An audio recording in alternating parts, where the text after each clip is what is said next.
bara 1860moota keessa manatti da'uun barsiifatu ta'ee ture. Akka namoonni natti manitti garuu yeroo ammaa boo'ichi daa'imman dhalattuunni duraa mana yaalaa yoo danda'ame mana yaalaa keessatti akka ta'uu qabu ogeeyyiin fayyaa labsaniiru. Kanaafuu obbo Roojar Baatanii fi haati warraa isaa bona bara 1860 keessa daa'imni isaanii mana yaalaa akka dhalattu yookiin dhalatu murteessaniiru. Dhugaan kun seenaa addaa ani isin seenessuu jedhuuf sababa ta'uu fi dhiisuu isaa beekuun danda'ama. Callisee waan uumame isinitti himaa murteessuun ga'ee keessan haa ta'u. Ashamaa akkam jirtu hordoftoonni Giddoo Baayogiraafii. Har'a seenaa nama Roojar Baatan jedhamuun isiniif dhiyeessa. Hamma dhumaatti na hordofaa. Maatiin Roojar Baatan Baaltimoor keessa maatii karaa hawaasummaas ta'ee dinagdee jireenyi isaanii nama hinaafsisudha. Maatiiwwan gurguddoo hedduu waliin firooma waan qabaniif hawaasa kibba Ameerikaa keessatti bakka guddaa qabu. Daa'ima isaanii isa jalqabaa argachuuf eegaa waan jiraniif obbo Baatan cinqameera.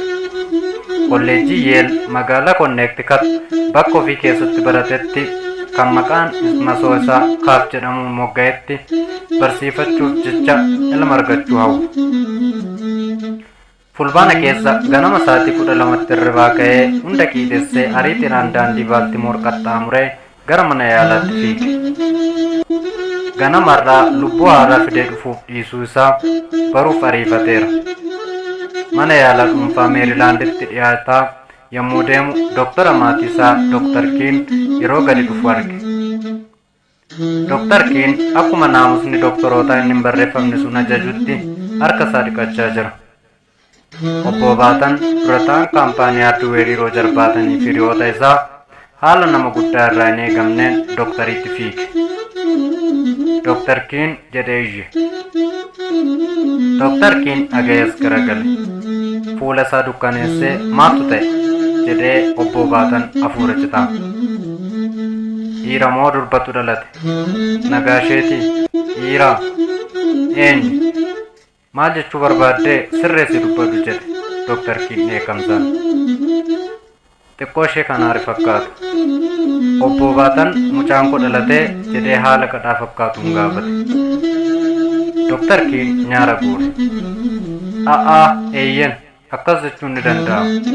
Ammas ija addaadhaan gara obbo Baatan ilaale. Haati manaa qofayyuma isheetii? Eeyyee jedheen. Dhiira moo durbaa jedheen ammas tuffee. Dooktar Kiin uff jedhee dheekkame. Ofii kee deemii ilaali. Akkam nama aarsaa jechaa gungumaatti garagale.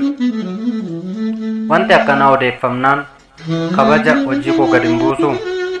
Lammaffaa wanti kana fakkaatu uumamnaan naa dhume jedhe. Maal inni rakkoon jiru jedhee obbo Baatan rifatee. Sadiitu wal faana dhalatee? Miti. Sadi mitii jedhe dooktorichi addaan isa kutee. Ofii kee seentee ilaaluu dandeessa. Dooktora kan biraa barbaaddadhu.